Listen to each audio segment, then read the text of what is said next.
Hello friend, જય શ્રી કૃષ્ણ, જય જલારામ। આજે આપણે બ્લાઉઝની કમરપટ્ટી લગાવવાની છે। તો ચલો આપણે પહેલાં બ્લાઉઝનું માપ લઈ લઈએ। તો આપણે બ્લાઉઝની લંબાઈ છે 14, તો આપણે 14.5 રાખીશું। અને 14.5 રાખીને આપણે આવી રીતે ચોકની નિશાની કરવાની છે। અને આવી રીતે નિશાન કરી અને પછી આપણે કમરની સાઈડ થોડું રાખવાનું છે અને આ બાજુ આપણે વધારે રાખવાનું છે। અને પછી આપણે બ્લાઉઝથી આવી રીતે ચેક કરવાનું છે। તો ચલો, બ્લાઉઝની જે આપણી લંબાઈ હતી એ આપણે લઈ લીધી। હવે બ્લાઉઝની હુકાઈ પટ્ટી પ્રમાણે આપણે રાખવાનું છે। અને પછી આપણે આ દેખો આવી રીતે કમરપટ્ટી નીકાળી દીધી છે। અને હવે આપણે કમરપટ્ટી લગાવતી વખતે આવી રીતે કમરપટ્ટીને થોડી ફોલ્ડ કરી દેવાની।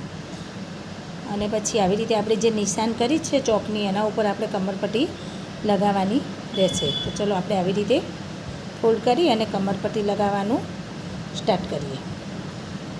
તો દેખો ફ્રેન્ડ્સ, આવી રીતે આપણે કમરપટ્ટી ફોલ્ડ કરી અને લગાવવાની છે।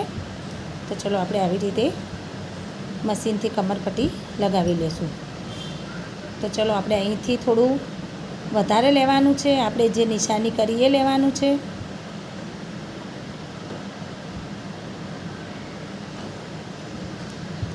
અને કમરની સાઈડથી આપણે જે ફિટિંગ આવે એ સાઈડથી આપણે ઓછું રાખવાનું છે।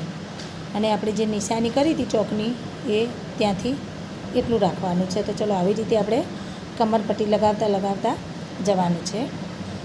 તો આપણે આવી રીતે કમરપટ્ટી કમ્પ્લીટ માપથી જે આપણે ચોકની નિશાની કરી હતી એ રીતે આપણે કમરપટ્ટી લગાવવાની છે। આ નિશાની આપણી ચોકની એવી રીતે પાછી આપણે કમરપટ્ટી લગાવતા લગાવતા આપણે પૂરી થતી હોય ત્યાં આપણે પાછું આવી રીતે થોડું ફોલ્ડ કરી દેવાનું।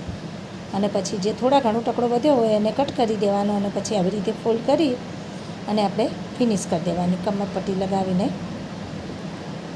દેવાની આપણી કમરપટ્ટી આવી રીતે રફો મારી અને કમરપટ્ટી લગાવી દેવાની। અને પછી આ જે આપણું વધેલું કપડું છે એને કાપી દેવાનું।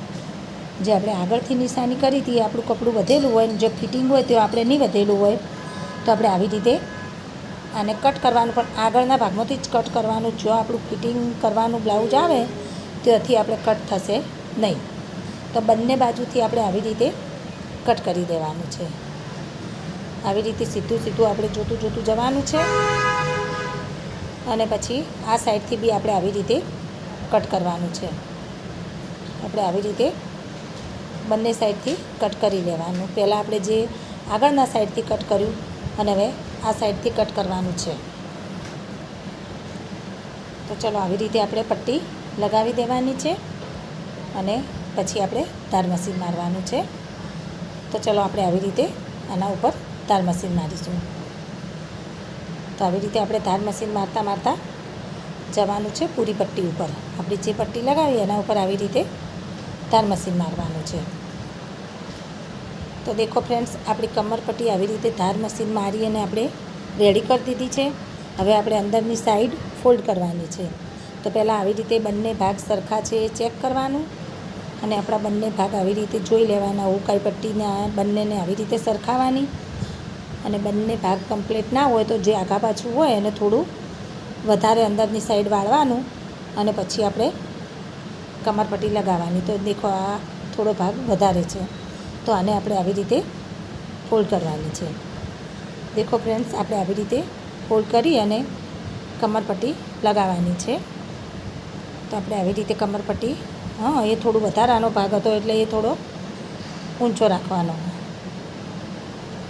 અને પછી આવી રીતે આપણે કમરપટ્ટી લગાવતા લગાવતા જવાનું છે। તો આપણે જે પટ્ટી આપણે લગાવી અને આપણે પૂરી આવી રીતે મશીનથી કમરપટ્ટી લગાવી દેવાની છે। તો દેખો ફ્રેન્ડ્સ, આપણી કમરપટ્ટી લગાવીને કેવી એકદમ સરસ રેડી થઈ ગઈ છે અને આ બંને ભાગ સરખા સરસ આવી ગયા છે। કમરપટ્ટી બી સરખી આવી ગઈ છે। તો આવી રીતે તમે બી કમરપટ્ટી લગાવજો અને આવી સરસ કમરપટ્ટી લગાવવાની। બાય ફ્રેન્ડ, જય શ્રી કૃષ્ણ, જય જલારામ।